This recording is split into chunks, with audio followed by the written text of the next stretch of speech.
Hello everyone, welcome to YouTube channel of SPC. आज से हम लोग शुरू करने जा रहे हैं क्या, इलास्टिसिटी, जो कि हमारा टॉपिक है किसका, न्यूटोनियन मैकेनिक्स का। ठीक, हम लोग इलास्टिसिटी ऑलरेडी एक बार 11th क्लास में क्या कर चुके हैं, पढ़ चुके हैं।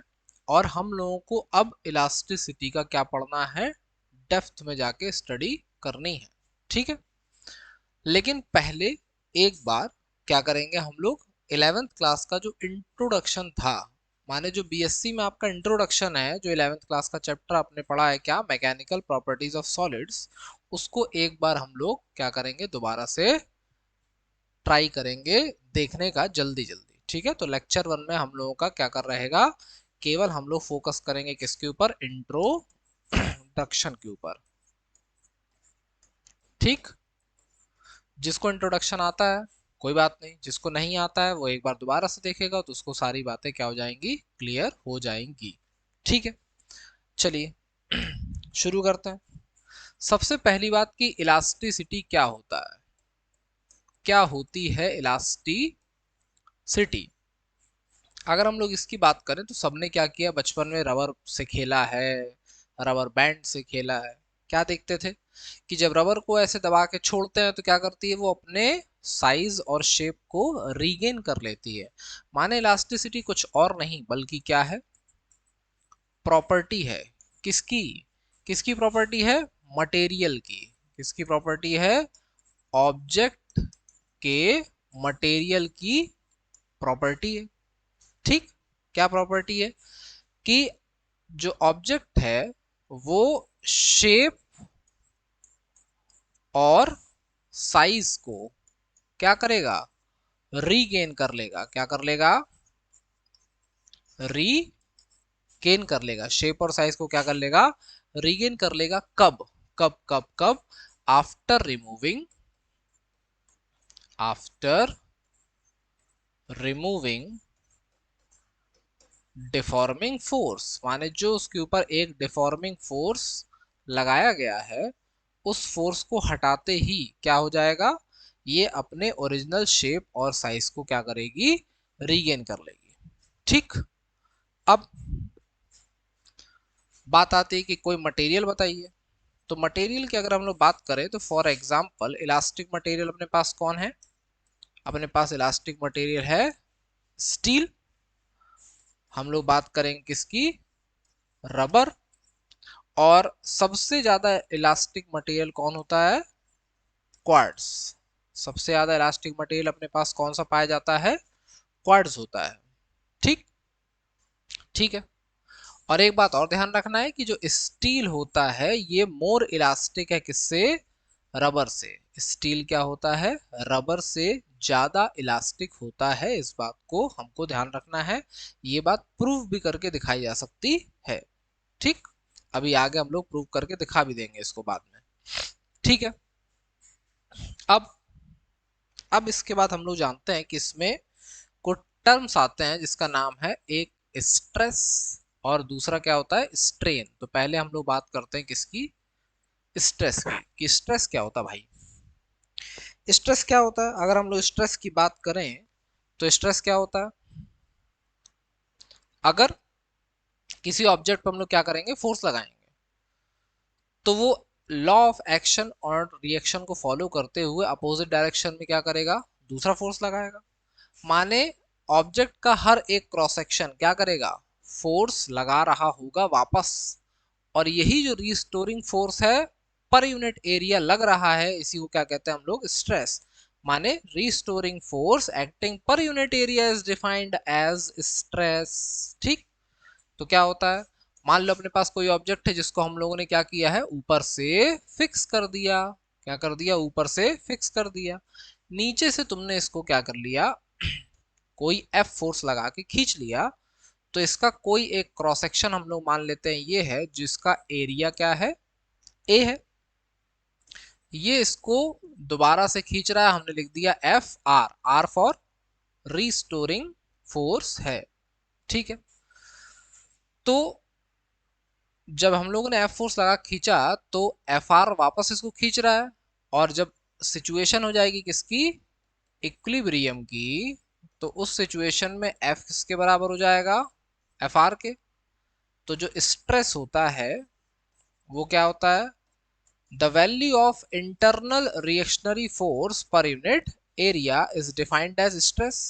और हम लोग क्या कह रहे हैं कि इक्विलिब्रियम जब लगेगा उस समय क्या होगा, रिएक्शनरी फोर्स बराबर हो जाएगा किसके, जो तुमने फोर्स लगाया है, माने जो तुमने डिफॉर्मिंग फोर्स लगाया है उसके बराबर हो जाएगा। और अगर उसके बराबर हो गया तो हम लोग इसको क्या लिख सकते हैं, एफ अपॉन ए।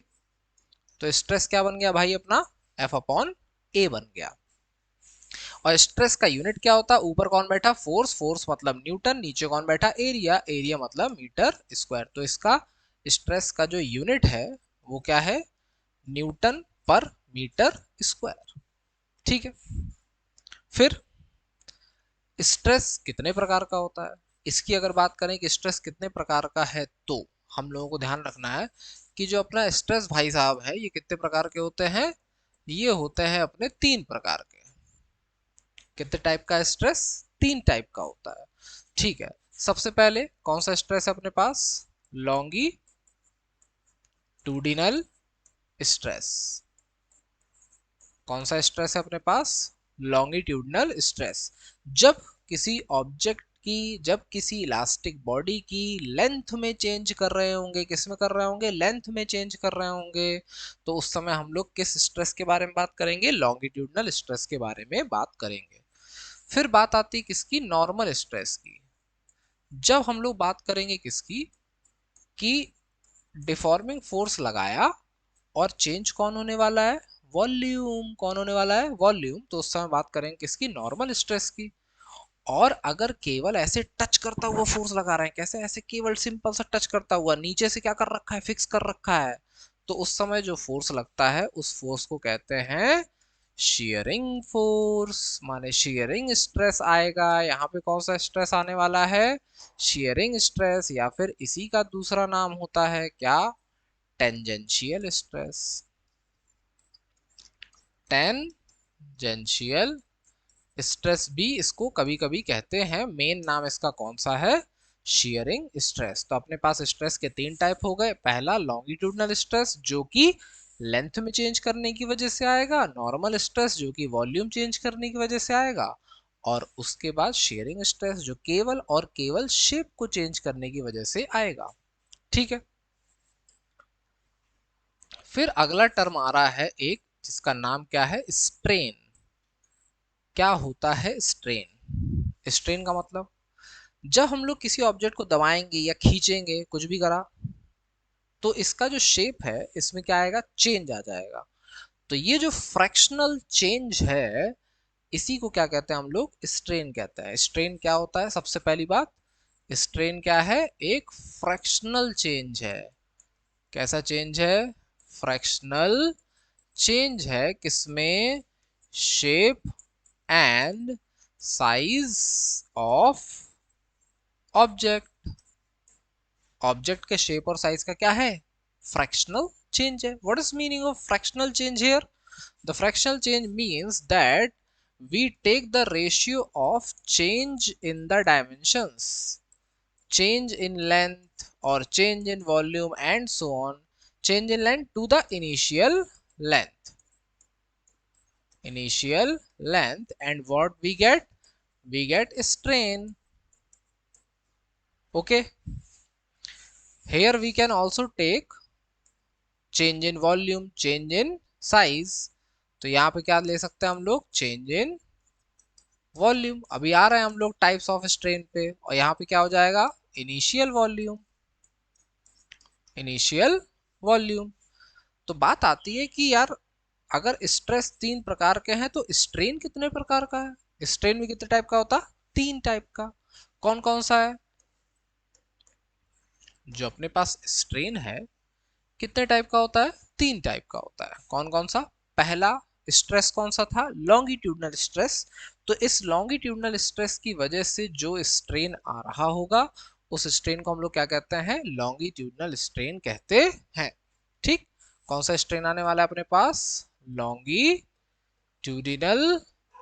Strain, longitudinal strain.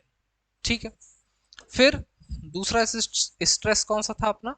दूसरा स्ट्रेस हमारा था नॉर्मल स्ट्रेस। तो नॉर्मल स्ट्रेस है तो स्ट्रेन कौन से आने वाली है अपने पास? Volume strain. कौन सी स्ट्रेन आ गई? Volume strain. और तीसरा स्ट्रेस था अपना शेयरिंग स्ट्रेस। तो शेयरिंग स्ट्रेस अगर है तो जो स्ट्रेन होगी उसका नाम भी क्या है? Shearing strain. क्या नाम है? Shearing strain. ठीक है। लॉन्गिट्यूडनल स्ट्रेन कैसे दिखाई देगी? ये होगा change in length upon initial length. फिर वॉल्यूम स्ट्रेन क्या होगी? Change in volume upon initial volume. Change in volume upon initial volume. और जब बात करेंगे शेयरिंग स्ट्रेन की तो उस समय क्या होगा? उस समय हम लोग मान लेते हैं कि अपने पास क्या है? एक ऑब्जेक्ट है जिसको हमने क्या कर दिया? नीचे से फिक्स कर दिया। एकदम स्टेबल है, हिल नहीं सकता, चाहे कुछ भी कर लीजिए आप। अब इस पे क्या किया हम लोगों ने? एक टेंजेंशियल फोर्स लगा दिया। कौन सा फोर्स लगा दिया? टेंजेंशियल फोर्स लगा दिया। टेंजेंशियल फोर्स का मतलब होता है छूता हुआ, टच करता हुआ फोर्स। ठीक। क्या होगा? मान लो कि ये पॉइंट ए है, ये पॉइंट बी है। तो ये पॉइंट ए सरक जाएगा अपनी जगह से। ये कहाँ पहुंच गया? यहाँ ए डैश पे। और ये जो बी है ये खिसक के आ गया कहाँ? यहाँ बी डैश। और ये जो बना एंगल थीटा, तो एंगल क्या होता है? Arc upon radius. रेडियस कौन है इसकी? रेडियस है, मान लो कि अगर ये सी डी है तो रेडियस कौन है? ए सी। तो जो थीटा बनेगा वो क्या बनेगा? A A dash upon A C. क्या बनेगा? A A dash upon A C. तो यहां जो थीटा है यही क्या है? Shearing strain. कैसे डिफाइन करोगे?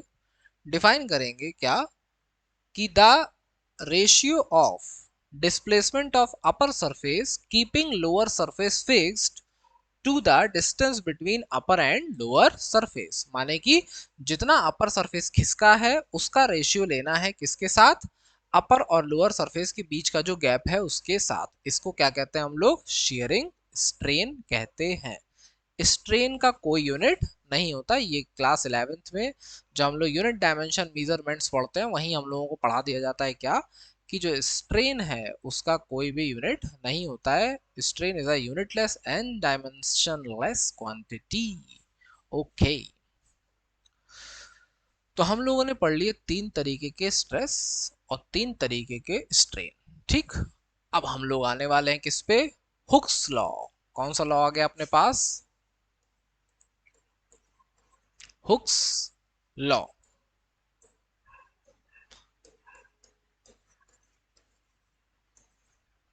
क्या कहता है हुक्स लॉ? हुक्स लॉ कहता है कि यार जितना टेंशन, माने जितना स्ट्रेस लगाओगे उतना ही क्या होगा? स्ट्रेन होगा। जितना स्ट्रेस लगाओगे उतना ही स्ट्रेन मिलेगा हम लोगों को। तो ये लॉ आया। इस लॉ को जो एक्चुअल लैंग्वेज में आया था वो क्या था? एट टेंसियो सिक्विस। एट टेंसियो सिक्विस इसका क्या मतलब होता है? इसका मतलब होता है as the tension so the strain।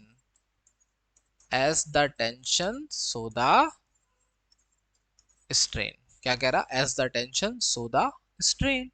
इसका मतलब कह रहा है कि स्ट्रेस भाई साहब, जो आपका क्या है स्ट्रेस है वो डायरेक्टली प्रोपोर्शनल है। किसके प्रोपोर्शनल है? डायरेक्टली प्रोपोर्शनल स्ट्रेन के। तो ये क्या है अपना?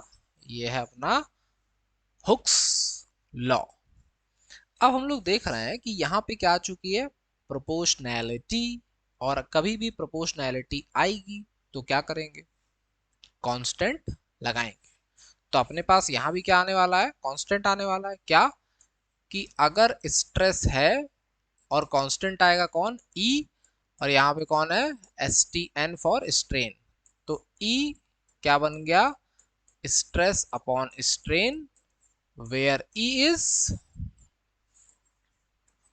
मॉड्यूलस ऑफ इलास्टिसिटी क्या है अपना ई, मॉड्यूलस ऑफ इलास्टिसिटी है। ठीक है, अब यार बात याद आ गई हम लोगों को, कह रही यार हम लोगों ने तो स्ट्रेस पढ़े हैं 3 और स्ट्रेन पढ़े हैं 3, तो इसका मतलब कि जो मॉड्यूलस ऑफ इलास्टिसिटी है वो भी कितने होने चाहिए, 3।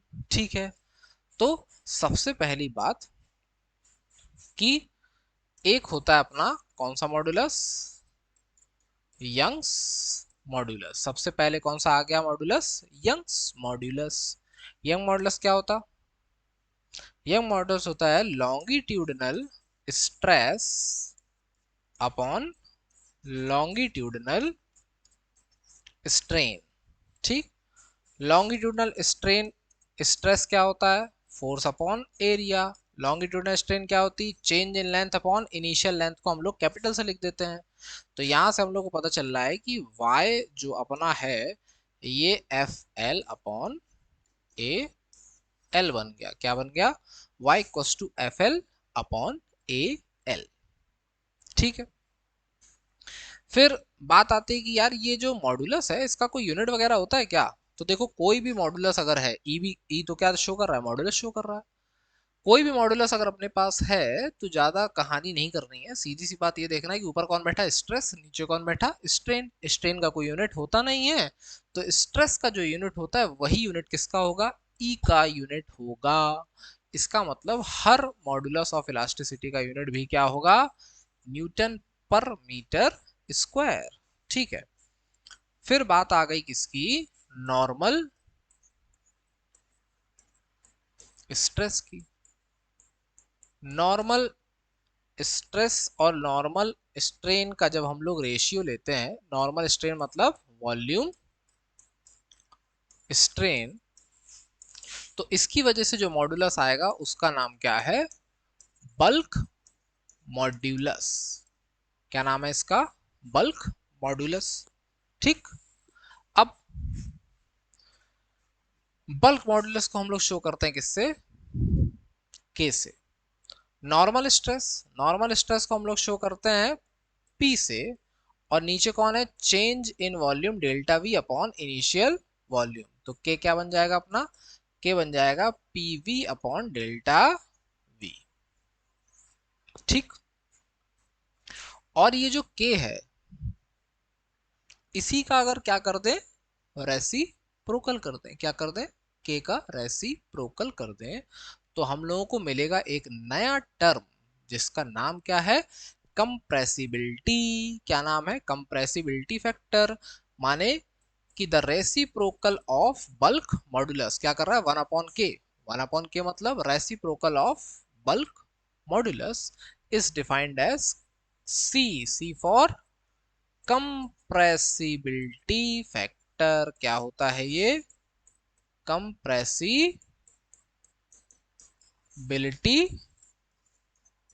फैक्टर। ठीक, तो बल्क मॉडुलस हम लोग पता चल गया। अब बारी आ गई किसकी, शेयर मॉडुलस की। तो शेयर मॉडुलस जो होता है उसको हम लोग क्या कह सकते हैं, और मॉडुलस ऑफ रिजिडिटी क्या कहते हैं, मॉड्यूलस ऑफ रिजिडिटी। और इसको शो करते हैं किससे, ईटा से। किससे शो करते हैं इसको, ईटा से शो करते हैं। और ये क्या होगा, ये होगा अपना shearing stress upon shearing strain। माने the ratio of shearing stress to the shearing strain is defined as modulus of rigidity. और शेयरिंग स्ट्रेस क्या होता है अपना, फोर्स अपॉन एरिया। और शेयरिंग स्ट्रेन कौन होता है अपना, थीटा। तो ये क्या बन जाएगा, एफ अपॉन ए थीटा। और ये क्या बन गया अपना, ईटा। ठीक है, यंग मॉडुलस जहां देख रहे थे हम लोग, वहां पे एक और चीज मेंशन कर देंगे और इसको याद कर लेंगे, क्या कि जो यंग मॉडुलस होता है वाई, यंग मॉडुलस अपना कौन है, वाई है। ये वाई अगर स्टील का है, वाई ऑफ स्टील, तो इसको ध्यान रखेंगे ये कितना होता है, 2 × 10⁻11 newton per metre square. Y of steel क्या होता है, 2 × 10⁻11 न्यूटन पर मीटर स्क्वायर। ठीक, ठीक है, अब अब क्या करें, हम लोग ने यंग मॉडुलस कर लिया, बल्क मॉडुलस कर लिया, शेयर मॉडुलस कर लिया, साथ में स्ट्रेस तीनों देख लिए, स्ट्रेन तीनों देख लिए। इसके बाद एक चीज आती है अपने सामने, क्या आती है, हम लोग एक चीज थोड़ा सा ध्यान देना भूल गए। क्या भूल गए, कि जब हमने किसी रबर को ऐसे दबाया था, कैसे दबाया था, ऐसे, तो वो ऐसे में क्या हो गई थी, थोड़ी सी चौड़ी भी हो गई थी। हाँ हाँ हाँ हाँ, सही बात है। ये तो किसी चीज को खींचा था, लंबाई बड़ी थी, तो वैसे में पतला भी हो गया था। हाँ, याद आ गया, बात तो सही कह रहे हैं। तो ऐसी सिचुएशन में क्या होगा, कि अगर मान लो कोई ऑब्जेक्ट ऐसा था और तुमने उसको फोर्स लगा के दोनों तरफ से क्या कर दिया, खींच दिया, तो ये खिंच तो गया, लेकिन इसकी थिकनेस क्या हो गई, कम हो गई। इसकी थिकनेस क्या हो गई, कम हो गई। अब क्या करोगे, अब देखा कि यार लेंथ तो ऐसे में चेंज हुई थी, लेकिन ऐसे में भी चेंज हो गई। फोर्स लगाया ऐसे, डायरेक्शन फोर्स का ऐसा दिख रहा है, वर्टिकल, और एक लेंथ में चेंज तो वर्टिकल भी हुआ, बात तो सही है। और इस चेंज को, ये जो फ्रैक्शनल चेंज हुआ, इसको क्या कहते हैं, इसको हम लोग कहते हैं लॉन्गिट्यूडिनल स्ट्रेन। लेकिन इस फोर्स के 90 डिग्री माने परपेंडिकुलर डायरेक्शन में, परपेंडिकुलर डायरेक्शन में जो चेंज हो गया, इस चेंज को हम लोग कहते हैं क्या, लेटरल स्ट्रेन। क्या कहते हैं इसको, लेटरल स्ट्रेन। माने ये जो डायरेक्शन में चेंज दिख रहा है तुमको, किस डायरेक्शन में, परपेंडिकुलर डायरेक्शन में, किस डायरेक्शन में, परपेंडिकुलर डायरेक्शन में जो चेंज दिख रहा है, इसको कौन सा स्ट्रेन कहते हैं, लेटरल स्ट्रेन कहते हैं। ठीक, क्या कहते हैं इसको, लेटरल स्ट्रेन। ठीक है, अच्छी बात है, लेटरल स्ट्रेन कहते हैं तो अब अब क्या करें, लेटरल स्ट्रेन क्यों बताया गया, इसका कोई तो लॉजिक होगा, कोई कारण है अपने पास लेटरल स्ट्रेन का। तो एक नया टर्म आ रहा है जिसको हम लोग क्या कहते हैं, पॉइसन रेशियो। कौन सा टर्म आ गया अपने पास, पॉइसन रेशियो। क्या होता है पॉइसन रेशियो, पॉइसन रेशियो होता है क्या, the ratio of lateral strain to the longitudinal strain is defined as Poisson ratio. And what is the symbol of Poisson ratio? It is denoted by sigma, and what we get, Poisson ratio. The ratio of lateral strain to the longitudinal strain is defined as Poisson ratio. Numerator में क्या दिख रहा है हम लोगों को, strain, denominator में क्या दिख रहा है, स्ट्रेन। और स्ट्रेन की तो यूनिट होती नहीं है, और अगर स्ट्रेन की यूनिट नहीं होती है भाई साहब, तो क्या होगा, तो होगा ये कि ये भी कैसा क्वांटिटी हो जाएगा, यूनिट लेस। कैसी क्वांटिटी हो गई, unit less and dimension less. Poisson ratio कैसी क्वांटिटी हो गई, unit less and dimension less. ठीक है, फिर हम लोगों को दो बहुत ही इंपॉर्टेंट डेरिवेशंस निकालने हैं, y के सिग्मा और y ईटा सिग्मा में। ठीक है, इससे ज्यादा इंपॉर्टेंट डेरिवेशंस कोई नहीं है, इन दोनों में से एक तो पक्का ही आना है, ये मान के चलिए एग्जाम में। क्या होता है ये, y इक्वल्स टू ये होता है 3k 1 माइनस 2 सिग्मा, और ये क्या होता है, y equals to 2 eta 1 plus sigma. ठीक है, इन दो डेरिवेशंस को हम लोगों को बहुत ही अच्छे से याद रखना है, क्योंकि बहुत सारे और भी अलग अलग डेरिवेशंस होंगे, जैसे कि y ईटा सिग्मा का रिलेशन हो, y ईटा और k का रिलेशन हो, k ईटा सिग्मा का रिलेशन हो, या फिर लिमिटिंग वैल्यूज ऑफ सिग्मा हो। सबका डेरिवेशन की शुरुआत कहाँ से होगी, इन्हीं दोनों से। तो इन दोनों को हम लोगों को क्या करना है, तोते की तरह रट लेना है कि y equals to 3 K 1 minus 2 sigma, y equals to 2 eta 1 plus sigma. ठीक है, अब हमने एक टर्म बोला अभी, क्या, कि सिग्मा की लिमिटिंग वैल्यूज होती हैं। क्या होती है, सिग्मा की लिमिटिंग वैल्यूज होती हैं। तो सिग्मा की लिमिटिंग वैल्यूज क्या होती हैं यार, ये होती है, अगर हम लोग थ्योरेटिकल बात करें, किसकी बात करें, थ्योरी की, तो थ्योरी के हिसाब से ये होता है तुम्हारा -1 से बड़ा और 1/2 से छोटा। लेकिन अगर जब बात करी जाती है किसकी, प्रैक्टिकल वैल्यूज की, किसकी बात करते हैं हम लोग, प्रैक्टिकल वैल्यूज की, तो प्रैक्टिकल वैल्यूज कहां से कहां तक चलती हैं, 0 से लेस देन सिग्मा 1/2 तक। तो थ्योरी क्या कहती है कि -1 से चलेगा, लेकिन जब लेबोरेटरी में एक्सपेरिमेंट करने जाओगे ना, तो वहां पता चलेगा कि यार सिग्मा कभी माइनस का हो नहीं सकता। ठीक है, सिग्मा कहां से शुरू करेगा, 0 से, और कहां तक जाएगा, 1/2 से पहले तक, 1/2 भी नहीं होगा, 1/2 के पहले तक आके रुक जाएगा। ठीक है, फिर बात आती है कि यार एक बात बताओ, जब स्प्रिंग पड़ी थी, स्प्रिंग स्प्रिंग को खींचा तो स्प्रिंग में एक एनर्जी स्टोर हो जाती थी, और उस एनर्जी को हम लोग कहते थे क्या, इलास्टिक पोटेंशियल एनर्जी। क्या कहते थे उसको, इलास्टिक पोटेंशियल एनर्जी। तो यार यहाँ भी तो हर चीज को खींच रहे हैं या कंप्रेस कर रहे हैं या एक्सटेंड कर रहे हैं, ये तो हम लोगों को दिख रहा है। तो यार इसका मतलब यहाँ पे भी क्या एनर्जी आनी चाहिए कि नहीं आनी चाहिए, आनी चाहिए। और अगर एनर्जी आनी चाहिए तो कितनी आनी चाहिए, तो उसके बारे में जब हम लोग बात करेंगे तो वो क्या होती है, अगर हम लोग बात करें किसकी, इलास्टिक पोटेंशियल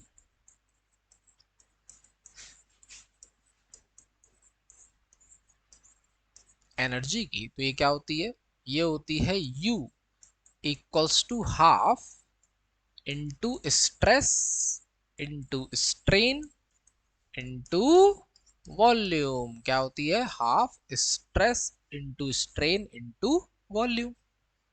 ठीक है, और अगर एक काम करें कि इस वॉल्यूम को उठाएं और लेके चले आए कहाँ, इसको डिवाइड करने, क्या करें, इसको लेके चले आए क्या करने, डिवाइड करने, तो क्या होगा, तो होगा ये कि हम लोगों को मिलेगा स्मॉल यू, जो कि क्या है, capital U divide by volume, and what we get, half stress into strain, and this U is known as elastic potential energy density. इसको क्या कहते हैं, इलास्टिक पोटेंशियल एनर्जी डेंसिटी कहते हैं। ठीक, ठीक है, तो हम लोग देख रहे हैं कि हम लोगों ने देख लिया शुरुआत से क्या क्या है अपने पास, अपने पास हम लोगों ने पूरा इंट्रोडक्शन इसका चेक कर लिया। और इंट्रोडक्शन की बात करेंगे तो सबसे पहले क्या देखा हम लोगों ने कि जो अपनी इलास्टिसिटी है वो क्या होती है, एक प्रॉपर्टी है, कब आती है, जब डिफॉर्मिंग फोर्स लगाने के बाद हटाया जाता है तब इलास्टिसिटी का काम शुरू होता है। तो इलास्टिसिटी क्या है, the property of material by virtue of which it restore its original shape and size after removing deforming force. ठीक, और एग्जाम्पल्स की बात कर रहे थे तो स्टील, रबर और अपना क्वार्ट्स। क्वार्ट्स क्या होता है, सबसे ज्यादा इलास्टिक मटेरियल होता है। फिर बात आई कि स्ट्रेस, स्ट्रेस क्या होता है, किसी ऑब्जेक्ट को खींचोगे तो फोर्स लगाओगे, फोर्स लगाओगे तो इंटरनल रिएक्शनरी फोर्स लगेगा, यही इंटरनल रिएक्शनरी फोर्स की वैल्यू पर unit area of cross section क्या कहलाती है, स्ट्रेस। इक्विलिब्रियम में होगा तो एफ किसके बराबर होगा, एफ आर के, और इसी एफ आर को बराबर कर दिया एफ के, जो एफ क्या था, डिफॉर्मिंग फोर्स था, तो क्या बन गया अपना स्ट्रेस। अगली बात पे आ गए, स्ट्रेस कितने टाइप का होता है अपना, जो स्ट्रेस भैया हैं अपने कितने प्रकार के हैं, 3 प्रकार के हैं। एक कौन सा है, लॉन्गिट्यूडनल, एक कौन सा है, नॉर्मल, एक कौन सा है, शियरिंग। शियरिंग को और क्या कहते हैं, टेंजेंशियल। अब स्ट्रेन क्या होता है, फ्रैक्शनल चेंज है किसमें, शेप और साइज ऑफ ऑब्जेक्ट में। स्ट्रेन क्या कह रहा है, या तो change in length upon initial length होगा, change in volume upon initial volume होगा, change in shape upon initial shape होगा। ठीक, फिर स्ट्रेन कितने टाइप का होता, अगर स्ट्रेस लॉन्गिट्यूडनल है तो स्ट्रेन कौन सा होगा, लॉन्गिट्यूडनल। स्ट्रेस अगर नॉर्मल है तो स्ट्रेन कौन सा होगा, वॉल्यूम। स्ट्रेस अगर शेयरिंग है तो स्ट्रेन कौन सा होगा, शेयरिंग। लॉन्गिट्यूडनल में क्या होता है, change in length upon initial length of the object, change in length upon initial length. Volume strain क्या है, change in volume upon initial volume. ये क्या होता है, the ratio of displacement of upper surface and the distance between upper and lower surface while keeping the lower surface fixed. ठीक, फिर इसके बाद अगर हम लोग बात करें कौन आ रहा है अपने पास, हुक्स लॉ। हुक्स लॉ क्या कह रहा है, हुक्स लॉ कह रहा है कि भाई साहब एट टेंसियो सिक्वेंस, माने कि as the tension so the strain, जितना टेंशन होगा उतना ही स्ट्रेन होगा। माने कि टेंशन का क्या मतलब है, यहाँ पे टेंशन का मतलब है स्ट्रेस से, कि अगर स्ट्रेस बढ़ाओगे तो स्ट्रेन बढ़ेगा, स्ट्रेस घटाओगे तो स्ट्रेन घटेगा। तो stress is directly proportional to strain. अगर कोई चीज प्रोपोर्शनल है तो कांस्टेंट आ जाता है, स्ट्रेस इक्वल टू कांस्टेंट आ गया जिसका नाम क्या है, ई। और ई क्या हो गया, बन गया मॉड्यूलस ऑफ इलास्टिसिटी, जिसका यूनिट क्या होता है, न्यूटन पर मीटर स्क्वायर। अब मॉड्यूलस ऑफ इलास्टिसिटी में सबसे पहला मॉड्यूलस अपना आ गया कौन, यंग्स मॉड्यूलस, जिसको हम लोग शो करते हैं किससे, y से। क्या होता है, the ratio of longitudinal stress to the longitudinal strain is defined as Young's modulus. ठीक।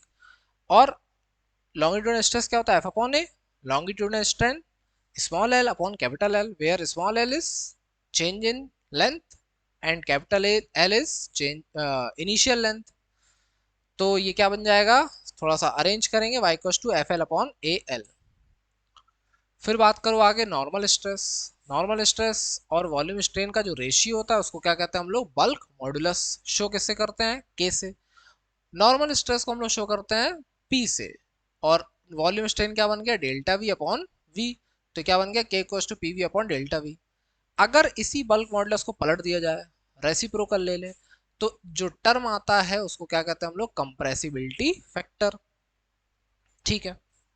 फिर अपने पास क्या है इसके बाद, इसके बाद अपने पास है मॉडुलस ऑफ रिजिडिटी। ये क्या होता है, ये होता है the ratio of shearing stress to the shearing strain. तो क्या बन गया, F upon A upon theta, eta equals to F upon A theta. फिर इन सब के बाद हम लोगों ने देखा कि एक टर्म यार लेटरल स्ट्रेन भी था। लेटरल स्ट्रेन क्या था, लॉन्गिट्यूडनल स्ट्रेन यार जिस डायरेक्शन प्रोड्यूस होगी ना उससे अपोजिट डायरेक्शन में, माने परपेंडिकुलर डायरेक्शन में एक और स्ट्रेन आएगी लेंथ में ही, जिसको क्या कहते हैं, लेटरल स्ट्रेन। फिर एक टर्म आ गया पॉइसन रेशियो। पॉइसन रेशियो क्या है, the ratio of lateral strain to the longitudinal strain is defined as Poisson ratio. ठीक है, डिनोट करते हैं किससे, सिग्मा से। फिर अपने पास दो बहुत इंपॉर्टेंट फॉर्मूलाज या रिलेशंस कह सकते हैं आएंगे, किसके बीच में, y के सिग्मा और y ईटा सिग्मा में। y इक्वल्स टू क्या होता है, 3k1 माइनस 2 सिग्मा, और y ईटा सिग्मा का रिलेशन क्या होता है, y equals to 2 eta 1 plus sigma. Limiting values of sigma की अगर बात करें, किसकी बात करें, लिमिटिंग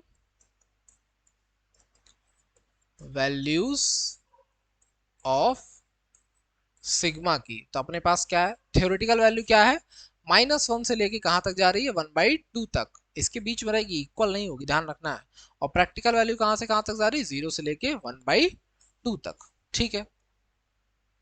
और लास्ट में हम लोग आ जाते हैं किस पे, इलास्टिक पोटेंशियल एनर्जी पे। क्या होती है elastic potential energy, elastic potential energy होती है कि half stress into strain into volume अगर है तो क्या है, इलास्टिक पोटेंशियल एनर्जी। और अगर वॉल्यूम को उठा के एनर्जी को डिवाइड कर दोगे तो क्या बन जाएगा, एनर्जी डेंसिटी, जो कि क्या होती है, small U equals to half stress into strain. तो ये हम लोगों का कंप्लीट इंट्रोडक्शन है, इससे ज़्यादा इंट्रोडक्शन की रिक्वायरमेंट नहीं है। कुछ टर्म्स आएंगे बीच में, कैंटिलीवर बीम्स, तो वो सब जब डेरिवेशंस कराए जाएंगे उसी दौरान बता दिया जाएगा, इसके लिए बहुत ज़्यादा परेशान होने की आवश्यकता नहीं है यहाँ पे। ठीक है। और नेक्स्ट क्लास में हम लोग क्या करने वाले हैं, नेक्स्ट क्लास में हम लोग डिराइव करेंगे y equals to 3k1 minus 2 sigma, माने कि जो अपनी नेक्स्ट क्लास है ये, और अगर कोशिश करेंगे उसी क्लास में टाइम रहेगा अपने पास तो हम लोग ये वाला रिलेशन, माने y ईटा और सिग्मा के बीच का जो रिलेशन है, इस रिलेशन को भी डिराइव करने की कोशिश करेंगे। और ये दोनों ही डेरिवेशन इतने इंपॉर्टेंट है कि इन दोनों में से कोई ना कोई एक तो एग्जाम में आना ही है। ठीक है, चलो मिलेंगे हम लोग अब नेक्स्ट क्लास में। और ये आपका लेक्चर नंबर क्या हो गया, 1, जो कि क्या था, इंट्रोडक्शन, ये खत्म हो गया। अब लेक्चर नंबर क्या करेंगे हम लोग 2 में मिलते हैं। ओके, थैंक यू, जय हिंद।